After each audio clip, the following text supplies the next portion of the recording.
Some places hold something you can't explain. You walk in, and your chest tightens before your mind even catches up. It's the house you grew up in, the street where you used to wait for someone who never came back. Most people call it nostalgia and move on, but for you, it sits differently. It lingers longer than it should. You don't just remember the place. You feel it through every layer of who you once were. This isn't sentimentality. It's something quieter, deeper, and far more psychologically interesting than people realize. There's a reason familiar places feel heavier for certain minds. And once you understand it, something inside you loosens. You've probably noticed it without naming it. Returning somewhere familiar shouldn't feel this complicated, yet it always does. A childhood bedroom, an old school hallway, a kitchen that still smells faintly the same after years. The air changes around you. Time folds in ways you can't quite explain to anyone else. Other people walk to these places easily. They laugh, take photos, move on without a second thought. But you stand there feeling something stir. A weight settles in your chest that has no clear name. It isn't sadness, exactly. It isn't joy either. It's a strange in-between only certain people seem to carry. This is the first sign of a deeply emotionally aware nervous system, one that absorbs environments instead of just passing through them. Most minds experience places as backdrops. Yours experiences them as living archives of who you used to be. Every corner holds a version of you. Every doorway remembers a feeling you thought you'd outgrown long ago. But there's a deeper layer most people miss here. Familiar places don't just hold memories. They hold unfinished emotions. The argument you swallowed. The hope you abandoned quietly. The version of yourself you had to leave behind to survive. These emotions never fully left. They settled into the walls, the light, the smell of that specific room. When you return, your body recognizes them before your mind does. That's why the heaviness arrives so suddenly. You're not being dramatic. You're being accurate in a way most people aren't trained to notice. Psychologists call this state-dependent memory. Emotions stored in a place wait quietly until you walk back inside. But for sensitive minds, the effect is stronger. You don't just remember the feeling, you re-enter it completely. It's like stepping into a room where an old version of yourself is still standing there waiting. And here's what nobody talks about openly. Sometimes the heaviest places are the ones that looked perfectly normal from outside. The home that seemed fine, the town that seemed quiet, the family gatherings that looked warm in every photo.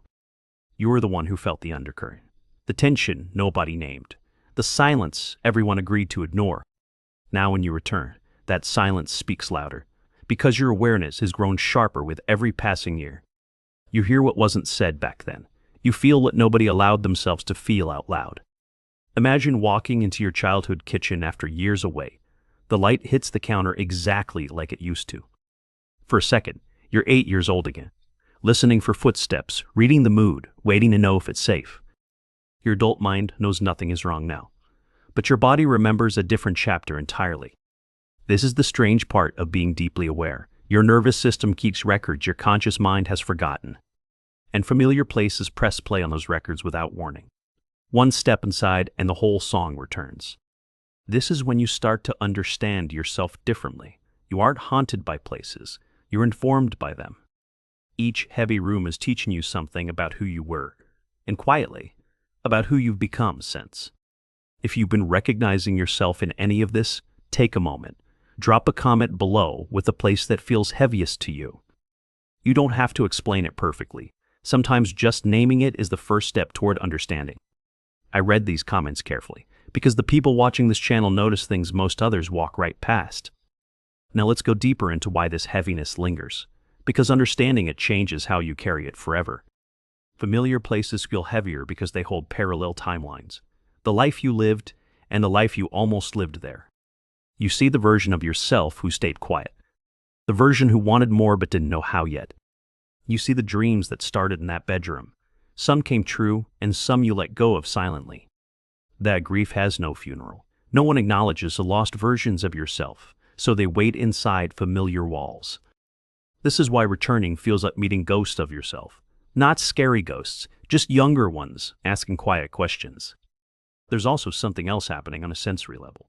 Highly aware people encode places through smell, light, and sound.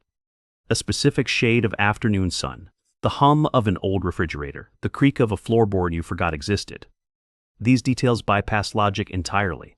They go straight to the emotional core, unlocking memories you didn't choose to revisit.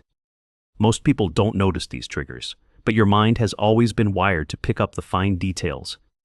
That same sensitivity makes you wise in conversations. It also makes familiar places almost overwhelming to walk through.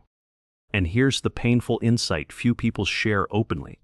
The heaviness isn't only about the past, it's about the gap. The gap between who you were there and who you've become since you left. You've grown, you've changed, you've understood things you couldn't have understood back then in that small room. But the place hasn't grown with you. It still remembers you as a smaller, quieter, more uncertain version. Walking back inside, you feel that gap pressing against your chest. It's the weight of becoming someone new. This is the moment you stop fighting the feeling. You begin to see it as evidence of your evolution. Heavy places don't mean you're broken. They mean you've lived deeply enough to carry real emotional history. People without this weight often haven't been paying attention. You have. And that's both a burden and a quiet gift. There's another pattern worth naming here. Sensitive people often feel heavier in places where they had to perform. The house where you had to be the good kid. The school where you had to hide your real self. The job where you had to smile through something that hurt. These places remember the performance, not the person. Returning means facing the gap between who you pretended to be and who you actually were underneath. It's exhausting in a way regular tiredness can't explain. It's emotional time travel without a return ticket. And yet, you keep going back, because part of you wants to understand what really happened in those rooms. This is the quiet courage of self-aware people. You don't avoid the heaviness, you study it slowly. You walk through old places not to relive pain, but to finally see it clearly with adult eyes. Each visit, you understand a little more. Each return, you reclaim a small piece you left behind there. This is healing in its truest, least dramatic form. Not closure, just slow, patient, honest recognition. So the next time a familiar place feels heavier than it should, don't rush past the feeling. Stand in it for a moment. Let your body tell you what your mind hasn't been able to name yet. Notice which corner pulls hardest, which window, which particular slant of light makes your chest tighten without warning. That's where a piece of you is still waiting, not to be rescued, just to be acknowledged honestly. You're not weak for feeling places deeply.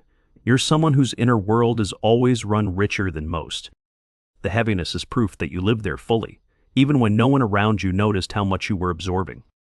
That sensitivity built the person you are now, the one who notices, understands, and sees beneath the surface of everything. So tell me honestly in the comments, what's the one place that still feels heavier than it should? And if this gave language to something you've carried silently, consider subscribing. This channel is built for minds exactly like yours. We talk about the quiet truths most people never put into words, the patterns you felt but couldn't quite explain. You don't have to keep walking through familiar places feeling alone in the weight. Other people feel it too. They just don't always have the words. Now you do, and that changes everything moving forward. Familiar places will always feel heavier for people like you, but heaviness isn't a flaw. It's evidence of depth.